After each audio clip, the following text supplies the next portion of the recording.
Welcome everybody tonight to our Every Brain Matters speakers meeting.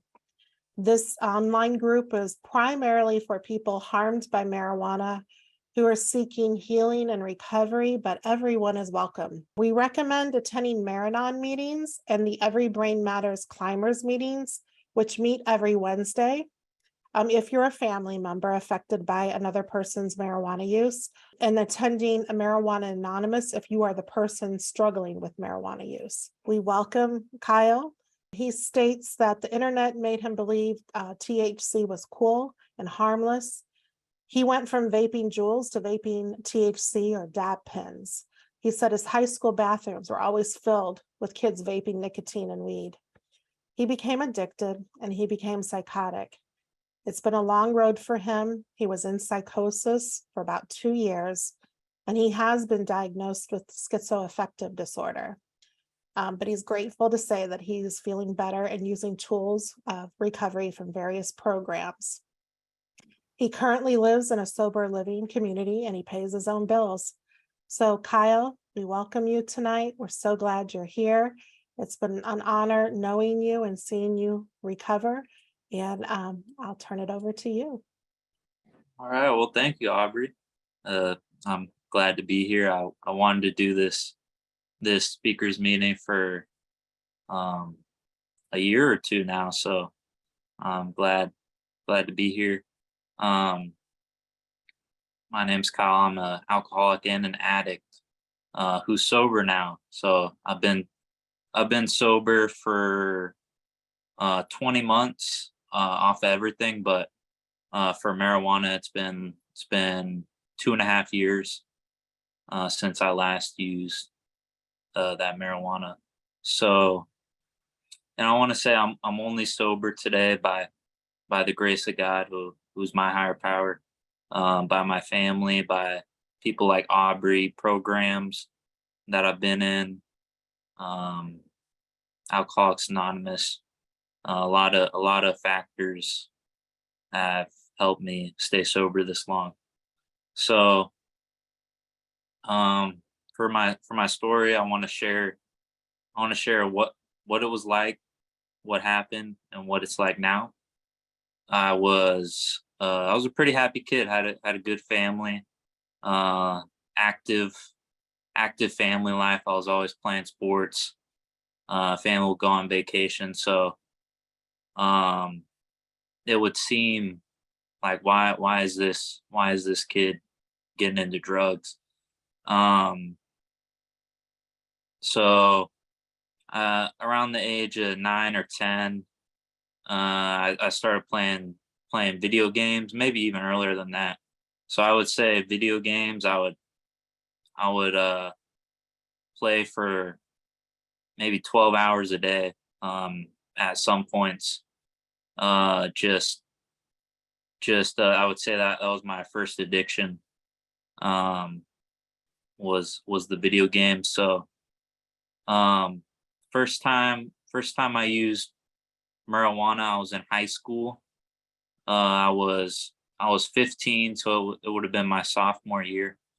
What led up to that, I was just kind of unhappy with my life.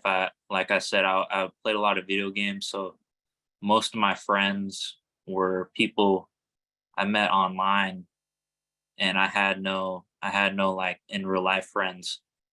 So going into my sophomore year, I was kind of determined that I was gonna do something out of the ordinary, like use drugs or nicotine, and that's how I was gonna make my friends.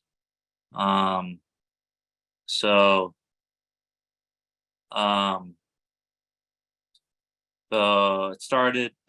my addiction started with the Juul. It's like a nicotine vape. And you hear about, like I said, my first addiction was video games, and also YouTube. I was big on the internet. So, and when I was on the internet, I would find stuff about weed, like people who smoke weed, like saying it was cool, saying it helps with their anxiety, it helps with their depression. and I was kind of riddled with social anxiety, being like the shy kid. And so I got into weed when I was 15, and it started out pretty normal, like, oh, you just like I just smoke this stuff and my anxiety goes away. I can make friends, I can be cool. I can socialize pretty normally. Um and that's how it went for about a year. And then I turned 16, got into some other drugs, but weed was always like the bottom line. I always had to have that one. Um so 16, I started getting more antisocial. So even though I was smoking weed, it was still I became antisocial again, even more antisocial than I was prior.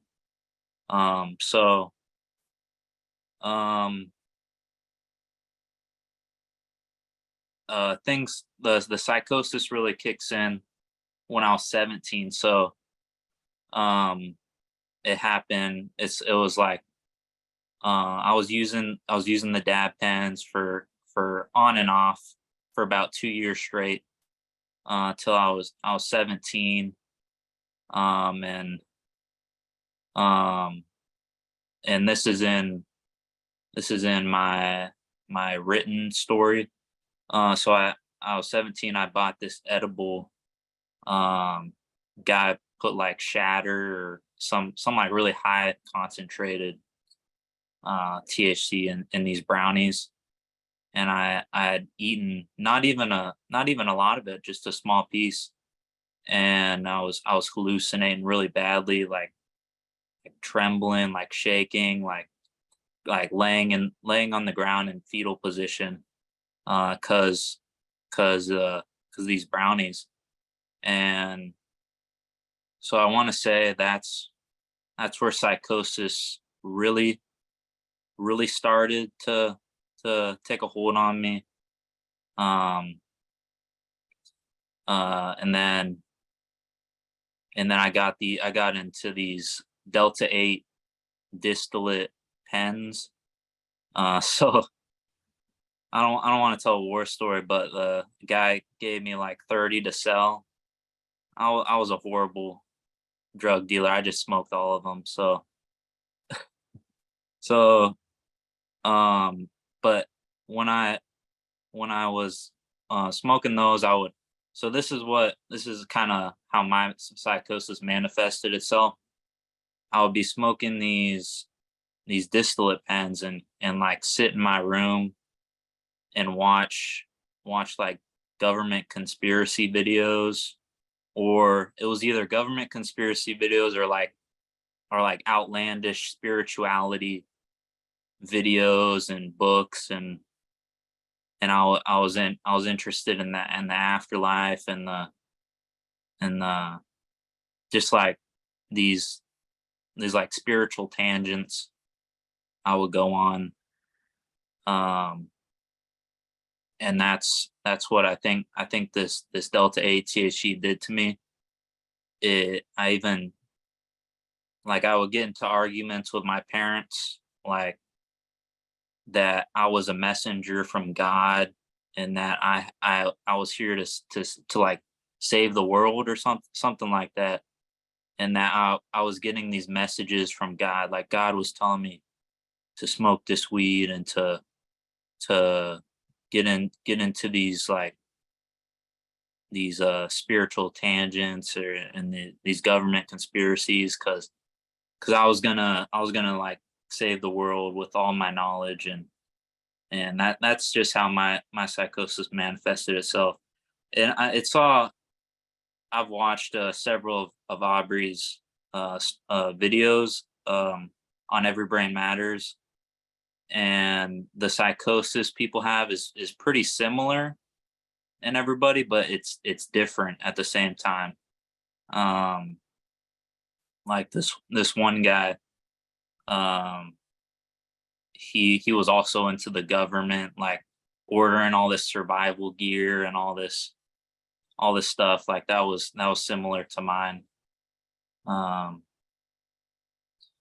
but so I went to a mental hospital one day after having like a panic attack mixed with delusions. And my parents called the cops. And like I was able to talk my way out of it. Like the cops thought I was completely normal, or I just like said nothing. So, and that's another theme I find with these people. It's like the Dr. Jekyll and Mr. Hyde. Like at one moment I'm Dr. Jekyll, I'm the nice guy, everything's all right, and then when the cops are gone, I'm Mr. Hyde, uh, terrorizing everything. Um, so I went to the mental hospital, got out, went straight back to smoking these pens. So I went to rehab about a month later, and I'd say rehab was I haven't smoked since I went to rehab. So I'd say that was a big turning point in my recovery. Um, I remember these spirituality meetings they had, which it was kind of like a makeshift church groups they would have, and we listened to these songs, and I would just like bawl my eyes out and feel so connected to God. And then I got out and I started eating mushrooms again. So I'm not gonna say church was my solution. Um, and after I got out of rehab, I got into this program, which was where I actually met Aubrey Cornerstone. And so I would go out and eat mushrooms because that this is also how my psychosis manifested itself. It was like an interest in psychedelics like mushrooms, acid, ayahuasca. I was very interested in like the psychedelic realm. Um, so I would go eat these mushrooms, and then I would go to my counseling session, and I would be like, they'd ask me, Kyle, why'd you eat these mushrooms? And I'd say, well, God told me to do it. Why would why would I disobey God and not eat these mushrooms? So that's so I was still psychotic after I quit smoking weed. Um, Thinking like I was getting these messages from God to go eat mushrooms or just do crazy stuff. Um, so um, so that's what it was like. I'm gonna share what happened. Um, so I've tried many recovery routes, um, and they've all helped. They've all helped. Uh, I'm not gonna discredit any recovery route, but I was planning on going on this bike trip, and I was like biking four times a week, um, and plan to go to Idaho. And I came home one day and I was like, I really want to get high. Like I want to smoke some weed right now, and just tired, um, worn out. So I was looking. I searched madly for some weed. Couldn't find any, and then a thought popped in. It was like, Kyle, you either gotta go to AA, work the steps, or you're gonna get high again, and who knows where that will take you. Probably jail, probably another institution, probably death. So I went to a AA meeting the next day, or maybe it was a couple days later, and I asked this guy to be my sponsor. Um, he I knew he knew what he was talking about. He was very well versed. in recovery, 20 years sobriety. And he took me through the steps. And I went through the steps, and the desire to get high hasn't come back since. I mean, sometimes I'll get the thought like maybe maybe I do want to get high, and then it's quickly supplanted by, well, if you do get high, this and this will happen. Um, or like it'll just be like a waste. Like why would I get high? And another reason I stay sober today is because there are joys in recovery. Um, my sponsor said once you get a hit of recovery, you don't need a hit of another drug or alcohol. Like once you get a real hit of what recovery is all about, the love, the fellowship, the joy, laughter. Like I laugh a lot today, and I wouldn't trade that for like my high weed giggles. Like smoke weed and then giggle a bunch. Like I wouldn't trade that for the genuine laughter I have today. And so I'd say AA helped a bunch with my sobriety and recovery. I'd say I do take supplements. I have taken medication for a period of time. That definitely helped. I'm no longer on medication. But that helped for a period of time. I don't think it's a long-term solution for me. For me, it wasn't. I do take supplements regularly, and if you guys want to know what those supplements are, I can give you the names later. I exercise regularly. I keep a semi healthy diet. If you guys came in the meeting before, when me and Aubrey were talking, I said I was vegan for a period of time. I don't recommend that for a treatment, or I don't recommend only veganism for sobriety. I mean, I'll share this. I was on a really strict diet, and I would only eat like almonds or fruit, or just like the healthiest of healthy stuff. And I ended up starving myself, and that caused another psychotic episode. And I believe I was also on like the mushroom tangent when I went to a mental hospital. So Aubrey actually took me to a mental hospital maybe 2 years ago, a year and a half ago. And what else? So yeah, today part of how I stay sober, part of how I get happiness, get joy out of life is doing stuff like this. Trying to share the message of how I recovered.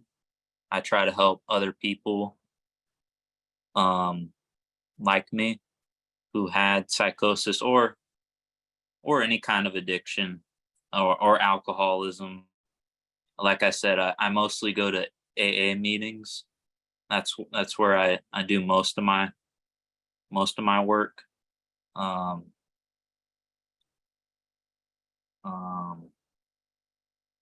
do find a lot of things helpful. I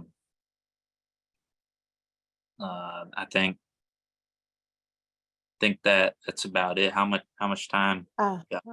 I think that was great. Do you mind if before we open it up to the group, that we have a conversation together so we can describe kind of more of your recovery to the people here? Is that okay if I Yeah. ask you a few Yeah. questions? Okay, so I'm gonna share that I remember the first day I met him that I recognized the psychosis right away. And because I saw my son in psychosis, and I had problems with my husband too, um, it caused a lot of fear in me in the beginning. I just couldn't believe that Kyle's psychosis was very deep. It wasn't mild, it was pretty severe. And I got to know him and what a wonderful young man he is. He came into my home.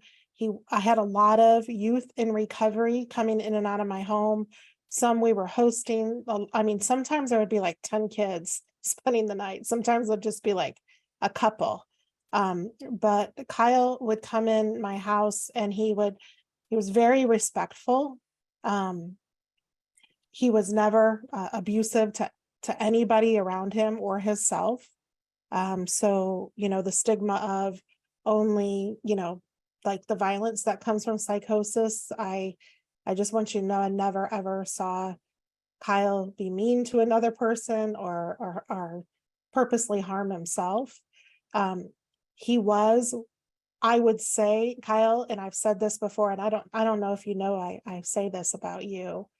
I have never ever seen a young person work so hard on their recovery as I've seen Kyle work. He tried to stabilize himself on a daily basis, doing anything he could to try to keep himself healthy. And now he got obsessed with his eating, where he described he wasn't eating enough, and that did cause another episode, but or was a factor. I mean, who really knows, right? It just was another factor. But I was laughing with him before the meeting because he was like, Aubrey, can I just help myself to whatever you have in your kitchen? And can I cook and all this stuff? And I'm like, well, yeah, I've not had a 17 or 18-year-old person come into my house and start cooking healthy food before, but yeah, go for it. And you can eat and cook and do whatever you want as long as you clean up after yourself.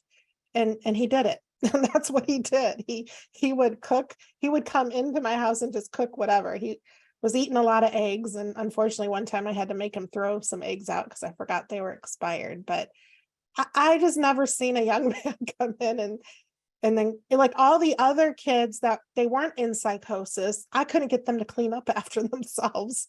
And I had to tell some of them they couldn't come back to my house until they learned how to clean up after themselves. So it was Kyle's journeys has been really, really interesting and an honor to watch.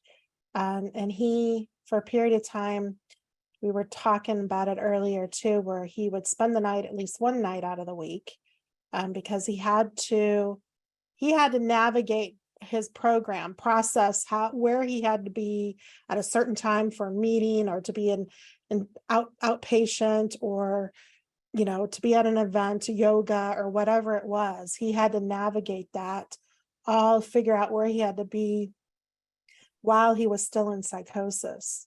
And I just want to point that out, Kyle, that I'm like super proud of you, to watch you do that. And I know I'm talking a lot here, but I would see moments, and maybe Kyle, I'm like a little stalker watching you, because I just couldn't believe how deep his psychosis was. And one night, well, we were all at the ice skating rink, and Kyle was very upset. I don't know what you were upset about, and you're really getting in your head. And you could tell, like, I don't know if you were having a delusion or whatever it was, but I saw the other kids come next to him, recognize the same thing I was seeing, and totally distract him and totally get him like out of his head, connecting with them and having fun. And that's why a healthy peer support group is so important when these young people or anybody at any age is recovering. So I saw moments like that. And there was a night where he did have another break, and we all worked as a team to keep him safe and get him to the hospital. We met his mom there. And he chose to stay and chose to take care of himself. So do you want to add anything to that, Kyle, about those moments or any other moments you want to share how you kind of got through some rough times? Yeah, so the person the person in psychosis, so when I was going through it, I would get in my head a lot, just like minor situations like the ice skating rink. I didn't like the game we were playing, so I would get into my head and like fuck this shit. And I would, sorry for the language, but I would get in my head about these like trivial things, and which today they seem trivial, but at the time they seem like these major problems going on.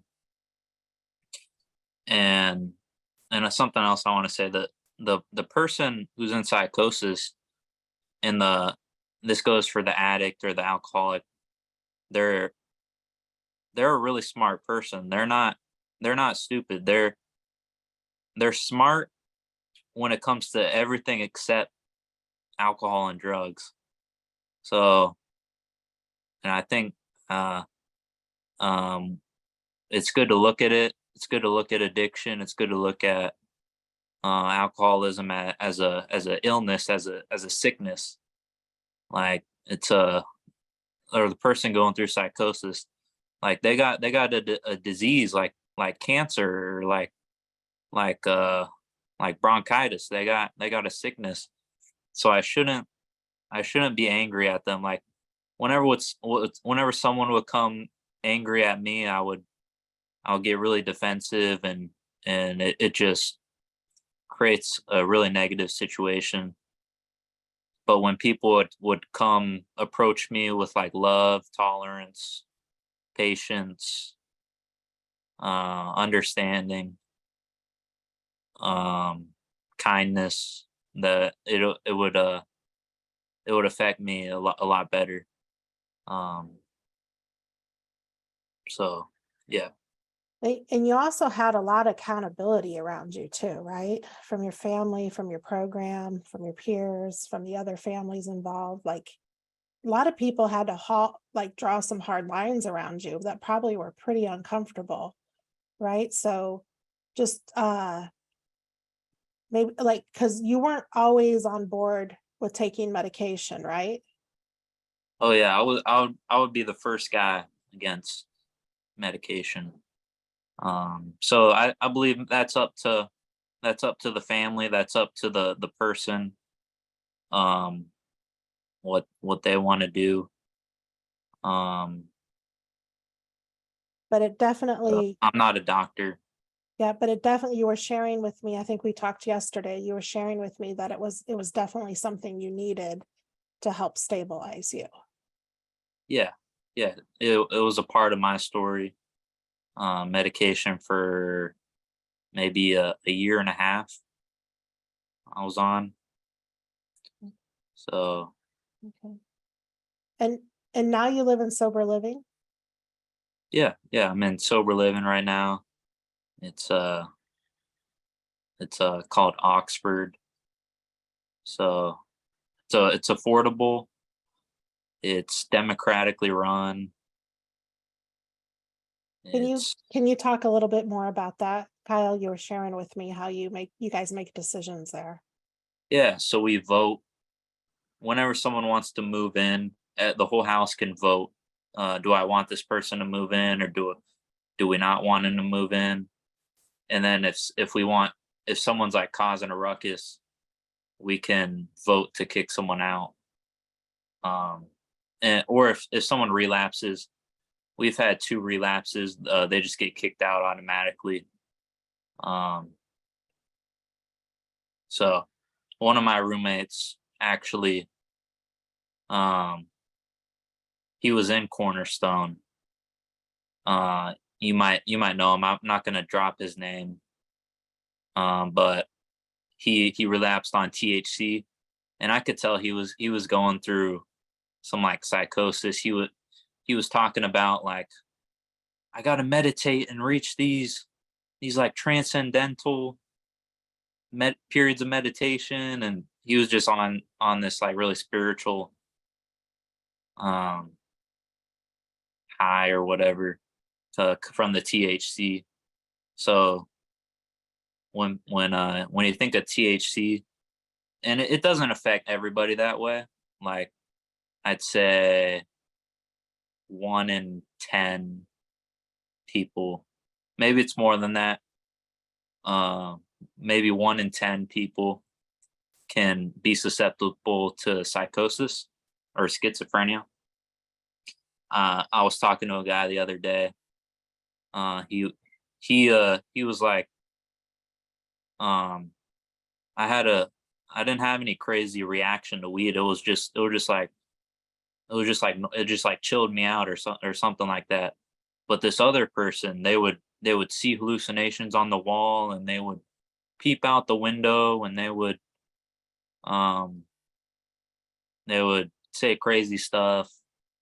So it affects everybody differently. And I was one of the people who it causes like psychosis, schizophrenia, all that stuff. Yeah, yeah. I think the latest research is saying 30% of people with cannabis use disorder or have an addiction to cannabis or THC marijuana would not have developed schizophrenia if it wasn't for their marijuana use. That's what came out of Denmark recently. So the numbers are climbing. It used to be like more like 1 out of 10, but now it's like 3 out of 10. So same with the addiction rate now. It used to be 1 out of 10 people would become addicted to THC. Now it's like 30% too. So it is interesting how it does affect people differently depending on the potency of THC, the frequency of use, how young the brain is, if the brain is more vulnerable to it in a developing brain. But adults aren't immune to this. That's what's different about Every Brain Matters community. We're one of the only organizations that educates about the true harms and says that adults need to beware too. You can become psychotic from these products as an adult too. Kyle, I'm super proud of you. I'm just so glad you're doing well. Kyle put me down as a reference to get a job, and he got it. And Good job. he can get out of the heat a little bit more because he's been working in the heat all summer, and this summer in Houston is brutally hot. It's not just hot, it is brutally hot. So I'm just very proud of you. So let's open it up to the audience now, if you're ready for that. Does anybody want to ask a question? Yeah. Hi, Christina. Thank you so much for sharing. I so appreciate that. It takes a lot of bravery, and just really thankful. So we have a 24-year-old daughter who's in psychosis and has used dabs for at least 4 or 5 years. So we are deep in it. So I love hearing from your perspective what you walked through. So I was curious, what made you realize or motivated you or made you realize that you needed a change, or you needed, or there was a problem? So I think it started before I went to rehab. So everything was like falling apart where I was living at my parents' house. Just it wasn't going good. So I decided to go to rehab. Me and my parents agreed that I'll go to this place called Sundown Ranch, and I learned a lot of things there. I learned a lot coming out into Cornerstone and Alcoholics Anonymous. So I picked up information about what I'm really dealing with, which is like the addiction, addiction as an illness, which pretty much leads to like mental hospitals or jail or death. They say those are the 3 places it leads to. And I was I was just ready. I was not wanting to go back to that. So I think the pivotal moment was when I like decided I was gonna go get a sponsor to take me through the steps, and then I would be able to help other people, which is step 12. So so I say my parents helped me a bunch. My parents, they encouraged me definitely with the mental hospital and the rehab. Um,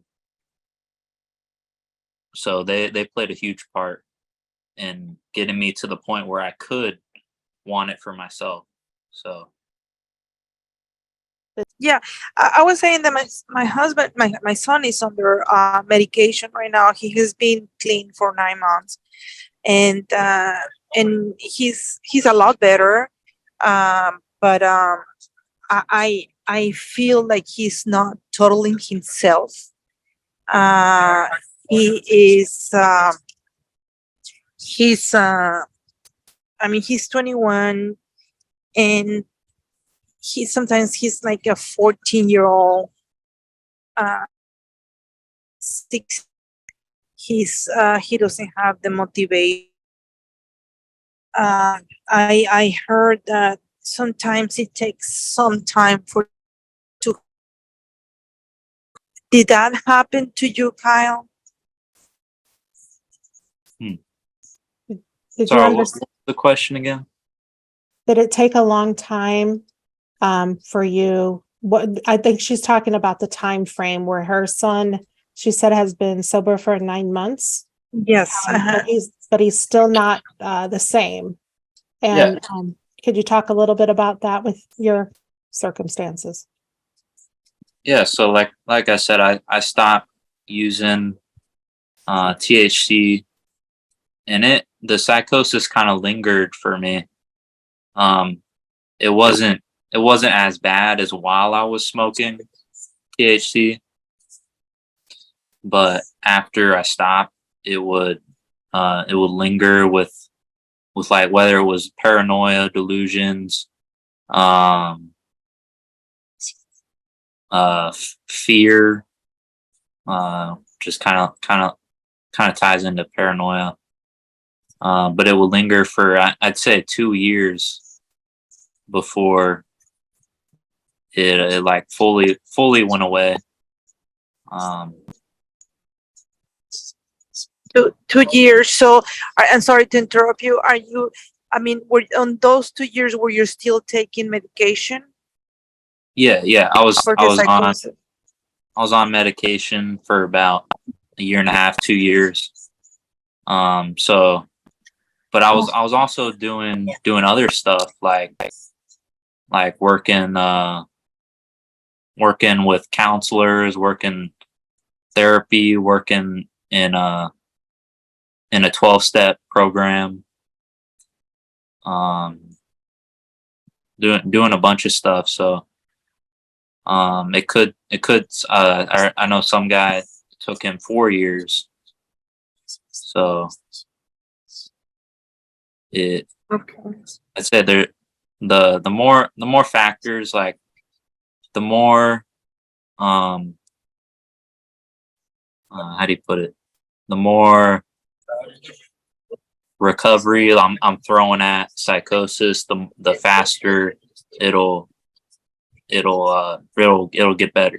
So. Yeah. And Okay. if I could just add to the conversation too, that with substance use disorder, we know we can't say a person's in long-term recovery until after 5 years of sobriety. Now that's just with the addiction piece. That's not with the psychosis piece. I don't know of any stats where we know that, they're out of psychosis, they're very stable. Kyle, I hope you don't mind me sharing this. Sometimes Kyle's psychosis was mild and sometimes it was really severe. We've talked about that a little bit, and definitely, I'm no doctor. I'm not a medical professional. I have worked in the medical field, but I cannot diagnose or anything. What I'm sharing with you is what I've observed with Kyle specifically. And he would come say hi, like he was doing yoga for a long time, and I was too. And I would say, how you feeling today? And do you remember this, Kyle? You would talk about, I'm more on planet, and you had a name for the planet. If your psychosis was really severe, he's like, I'm on, do you remember the name you called it? The planet? Like I don't remember the name. Zion or something. Say it again. Zion or something. Zion or something. Yeah. He said, I'm really on planet such and such. I'm really, feeling the psychosis today. And then he would start saying, I'm coming off the planet. I'm closer to Earth. He was saying to me, he's starting to feel a little bit more grounded.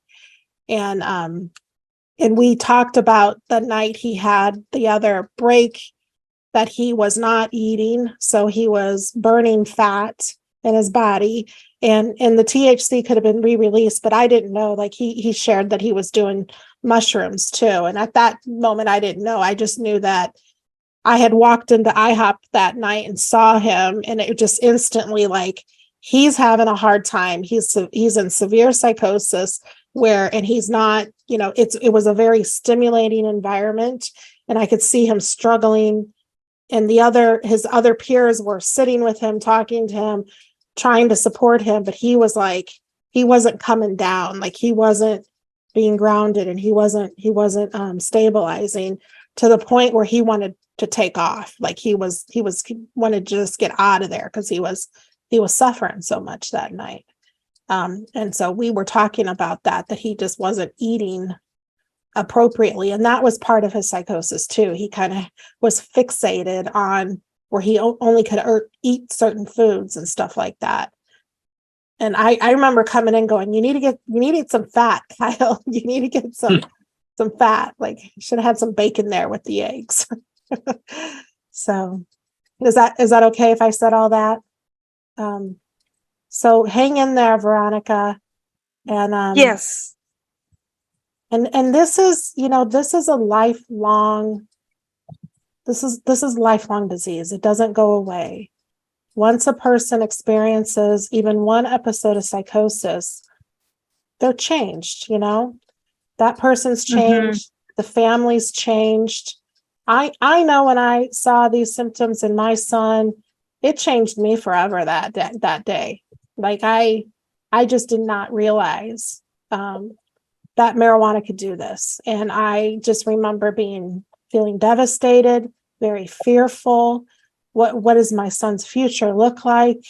That all that kind of stuff. So hang in there, keep doing what you need to do to take care of yourself, go to meetings, and know that that the more time underneath the belt, and know that there's going to be ups and downs with this. Like Kyle was sharing, show up as supportive and loving as you can, but hold strong boundaries with your loved ones. Thank you. Yeah, Denise, you have your hand up? Yeah, I had a question. I was curious what kind of symptoms you had when you say you were in psychosis, but it wasn't as severe. And I'll just give you an example. My son's 24, and he has not used cannabis for 13 months. He lives at home with us. He was a heavy user of Delta 8, and he only would be on psychotic, or he was only he went into 2 episodes of psychosis, but he was only on antipsychotics for about 5 months, and he weaned himself off. So since then, he's not been on an antipsychotic for about 7 months now, and he will not look anyone in the eye, including us. He doesn't go around people. He doesn't interact. He doesn't have friends. We can't have family over. So and he also has this belief that he's this way now because of the antipsychotic he was on. And so I'm just curious what your minor psychosis was like, or if you ever got to that point where you couldn't even look at somebody.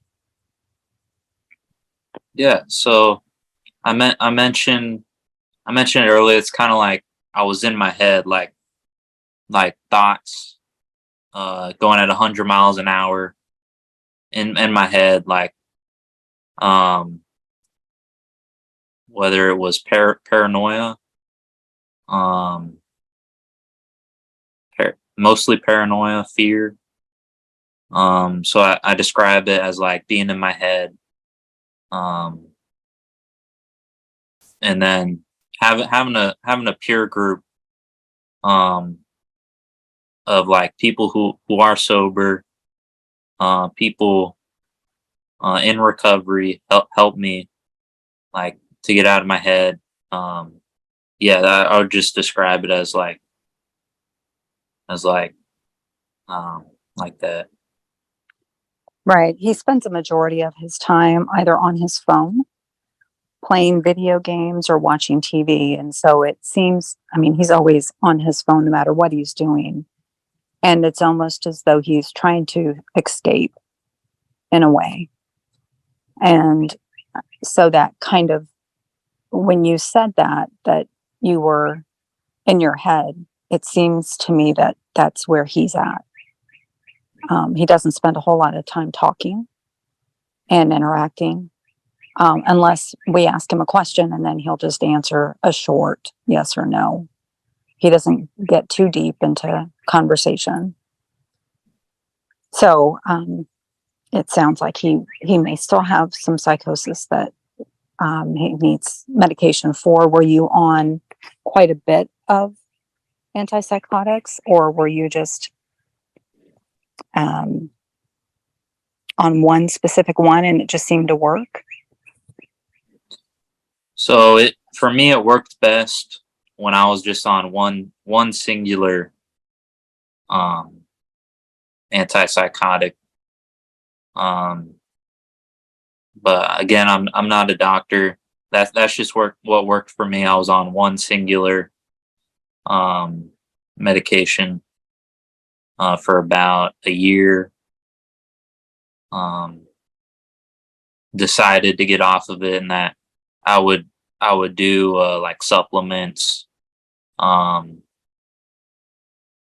exercise, diet, and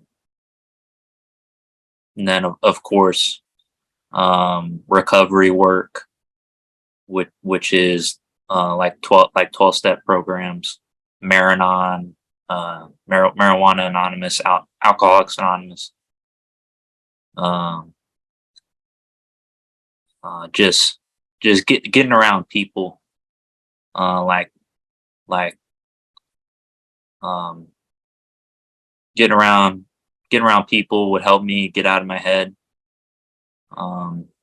Even if I was around people, I could still find a way to get in my head. But over time, it definitely progressed. Like it got less and less over time, where I was able to interact more with people here, interact better there over time. So that's my experience. Okay, thank you. Thanks for your question, Denise. Christy, would you like to ask a question? Yes, thank you. Kyle, thanks so much. Your story really gives me hope for my own son's recovery. You mentioned the supplements that you were taking. Do you think they were helpful to recovery? And if so, like what are they? Yeah, so I would recommend ask your doctor if these supplements be okay, but I would take like B vitamins, B12, B6, B3, zinc, choline, and then lemon balm it's like a herb. So I recommend everyone do their own research on what they should take. I take vitamin C, of course. What else? Melatonin. I have.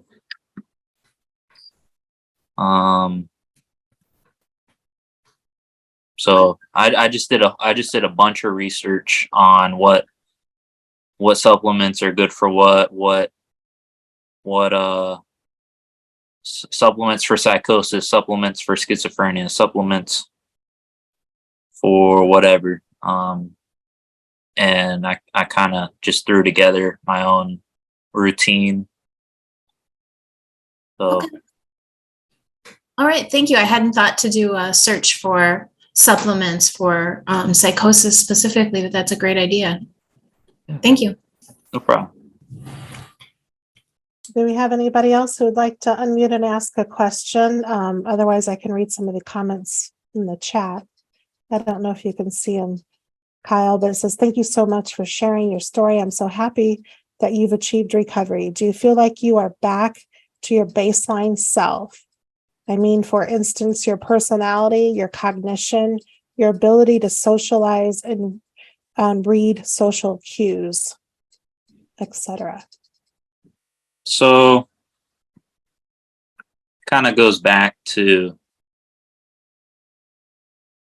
I was a real happy kid. And then social anxiety kind of gripped me around 10 years old or somewhere around there. So it's not like completely perfect or anything. It is a lot better. Like I still have my awkward moments. I'm human. But I do have more ability to hold a conversation. Like in psychosis, I could barely hold a conversation with anybody. Or if I was having a conversation, it would be like some really weird conversation.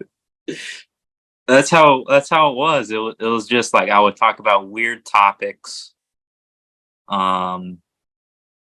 stuff that's not in context to anything.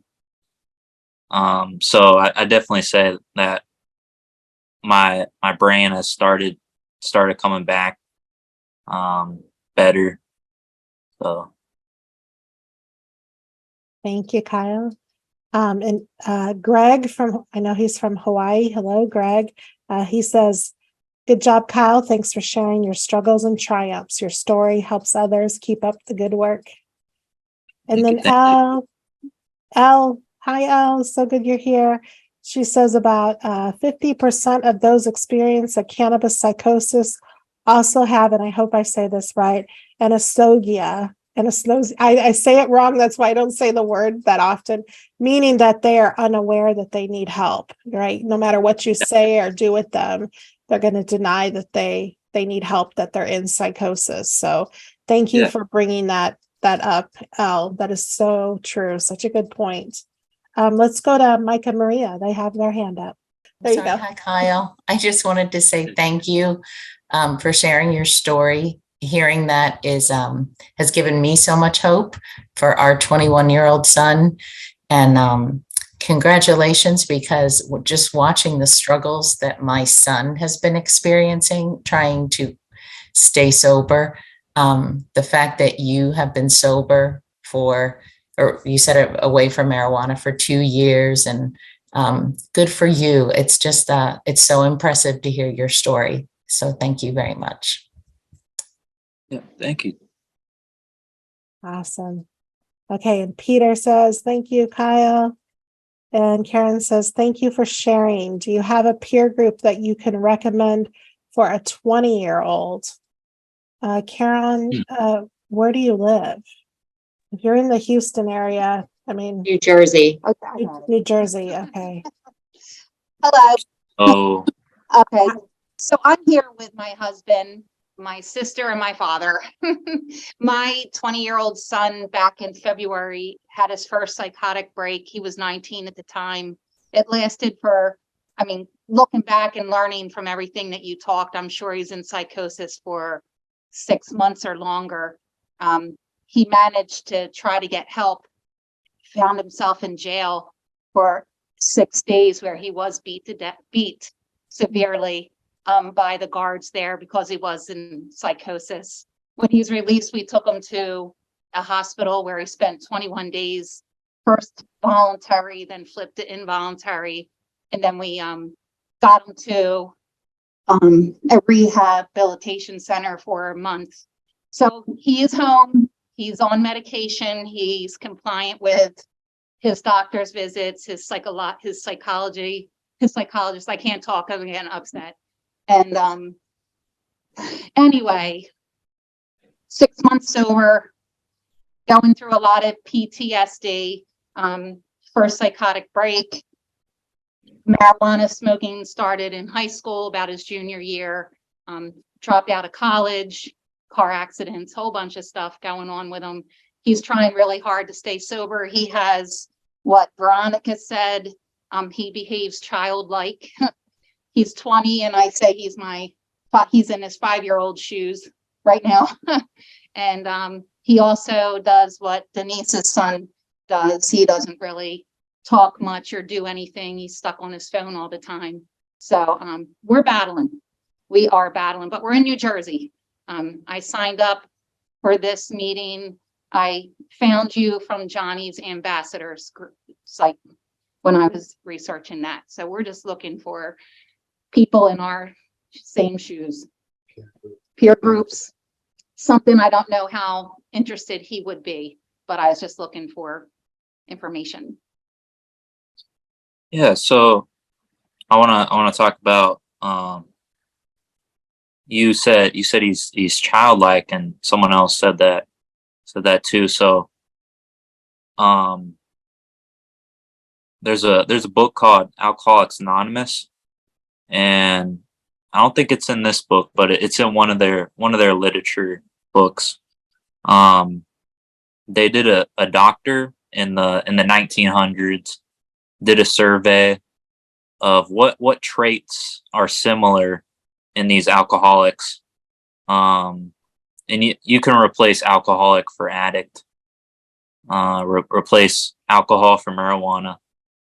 What traits are similar in all these people? And the doctor found that they're all childlike and grandiose. They may be childlike one moment or grandiose in another moment. That's how I was. First of all, my heart goes out to you guys, your whole family, your son. Sounds like you've been through a very traumatic, very, very hard situation. One of my first mentors when I got into this space and I started advocating is a lady named Lori Robinson. She was one of the first parent advocacy groups that started sounding the alarm on cannabis-induced psychosis. And, talking with her over the years, well, we need to recognize that these psychotic breaks induced by any drugs and THC is a chemical assault to the brain. And, the THC adheres to, it's a fat soluble drug. It adheres to the fat in our bodies, and our brains are our fattiest organs. It's like having a head injury kind of in a way. Some doctors have described it as like a heart attack. So your son is going to recover for a very long time. And the beginning's the hardest. Meeting him where he's at. Sometimes, like with my son or some of the youth that I had in my home, they needed to learn just basic self-care, like brush your teeth every day. You're going to take a shower every day. Just really meeting them where they're at, limiting, if they're obsessed with the phone, holding boundaries around the phone time, and getting and working. And I'm sure you guys already have a family counselor or a family therapist. I recommend consistently working with a family therapist all the time, even if your son doesn't go to it, that the family can go to, so you guys can get support around yourself. And then you come up with a plan together. And then when you all agree to a plan, and of course there'll have to be compromises with that, and everybody kind of comes in it with their own opinions and perspectives, then you guys can implement that plan to provide a loving, supporting environment, which I'm sure you already have, for your son, where there'll be like kind of roadblocks in the way. I would say too, even the last video I uploaded, and I have a lot more videos coming, so please subscribe to the YouTube channel and keep watching what we do, because the more experience we hear from the other families going through this, the more we can kind of take like, hey, I'm going to try that with my family. That we really learn from each other. Really getting clear and firm of what the rules are in your home. If a rule is broken, what is the consequence of that? And really recognizing where your son is at, where he is childlike, so a certain consequence might not be appropriate for him. It might be, might harm his self-esteem, which he's trying to gain back. And I was saying before with that last video that I uploaded, the father who comes forward and describes his son, cannabis-induced psychosis, describes a crash after they're coming out of the psychosis, where their brain is healing so much they become very depressed, and it's very difficult for them. So getting as much support and engaging in as many recovery activities as you can, taking that action. Always preach, take action. Kyle was connected with a very dynamic program. This program does not give too much downtime to the kids and the parents. They keep us busy, on our toes, always engaging in recovery events, whether it's a meeting, whether it's an outing, like we went ice skating, or we go and play kickball in the field or swim or whatever it is. We came together as a community and learned how to recover together and support each other. So I'm not sure if I'm aware of any program in New Jersey, but I'm going to put a link in the chat to the resources that we do have at Every Brain Matters, to see if maybe there's something there. You can call somebody who can connect with you. But that's kind of a long answer to what you were asking too, but I hope some of that helps. Well, thank you, Aubrey. Thank you. There's also 12-step meetings all around the world, the country. 12 steps, like Marijuana Anonymous. Marijuana Anonymous isn't as popular. I go to Alcoholics Anonymous, but you'll find sober people there. Some good, some bad. I'd say stick with the people who have a lot of sobriety time, who are like, who want to help you. I've found tons of people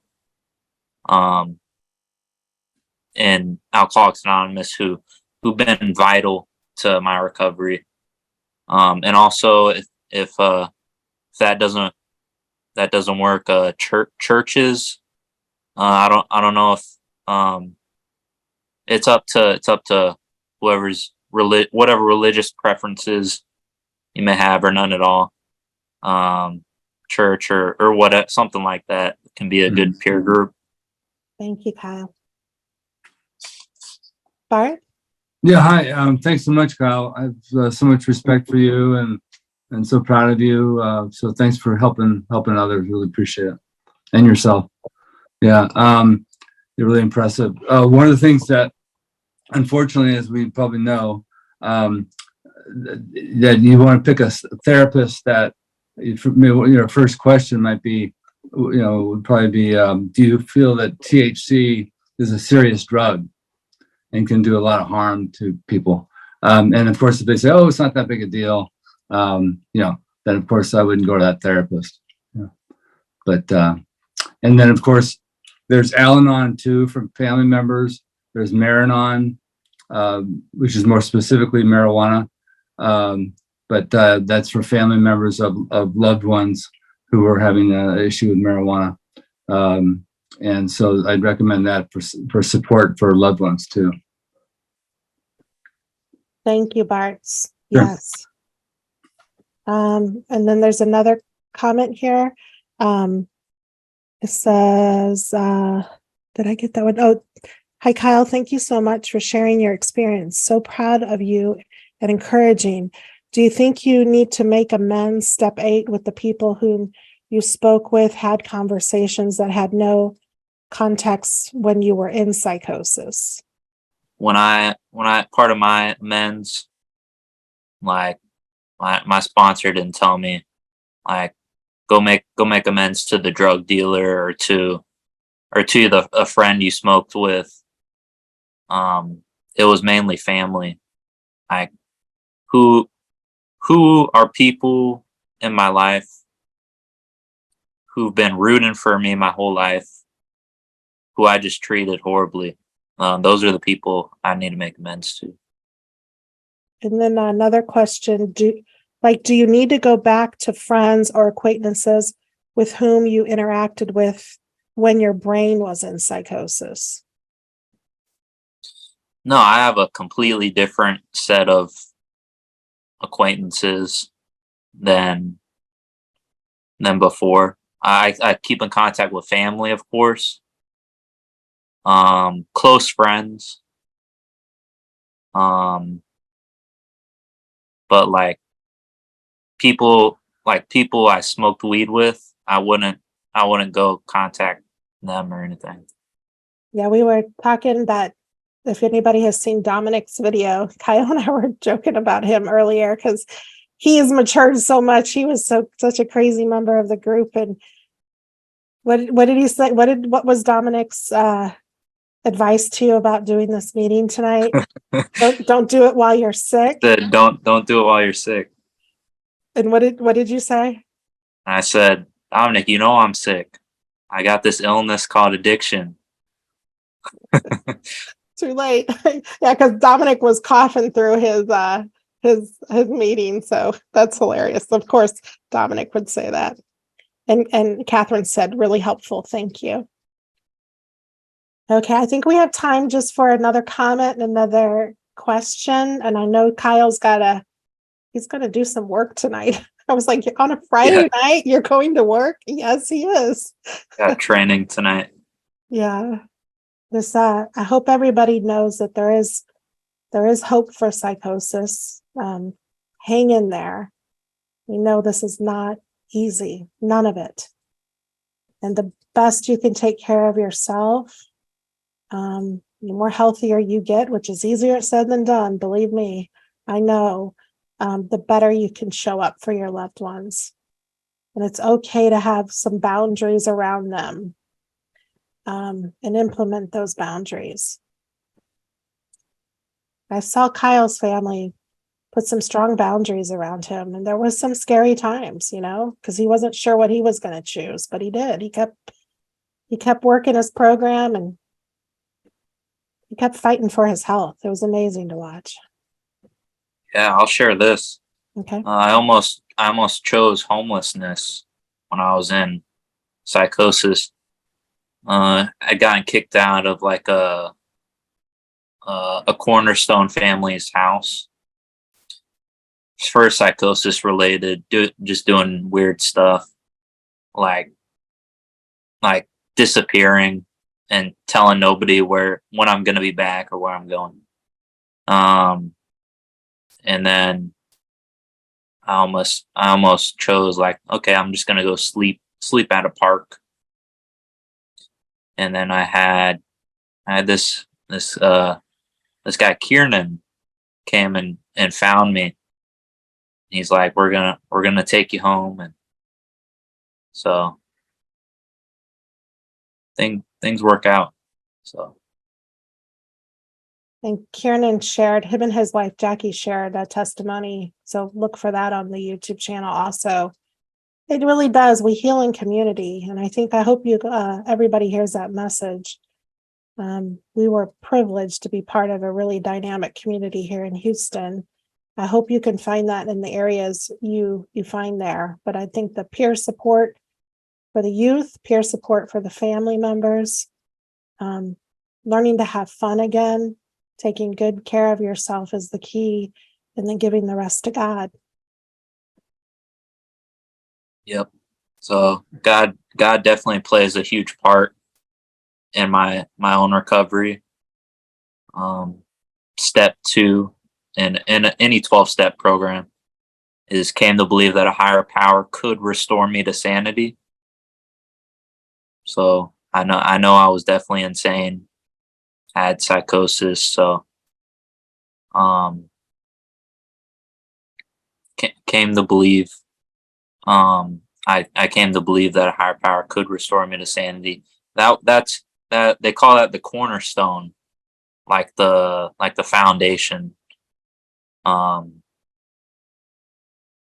And of course, I had to go through with the rest of the steps, which is step when I got to step 12, that is helping the next person.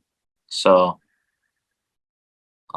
everybody's got an experience. Everybody has a unique story they can share, which can help the next person. So Thank you so much. Do you have any final thoughts? And then we'll end with a moment of silence and the serenity prayer. yeah, if any of your loved ones have psychosis, know that they're still in there somewhere. You may not be able to see your kid, like I said, that the happy kid that I was when I was a child, but they're in there and they just need a chance at recovery. Another thing that letter mentioned, they think they can't live without marijuana. Like marijuana, I think it's my medicine. Like I thought that I had to have it, or I was gonna go crazy or die if I didn't have my next hit. So know that it's a sick person, like someone who has dementia or Down syndrome or cancer. A sick person, you wouldn't get angry and like harm someone who had cancer or something like that. Just and then at the end, do all you can for your recovery. Like 12-step meetings, Maranon, Al-Anon, whatever recovery programs in your area. Do all you can. Do all the research you can. Like the guy, the speaker before me. Guy, he did his research. He's do a lot of research. It all helps. All Thank right, you. that I've talked enough. I think we could talk to you all night, Kyle, because you're giving us so much hope.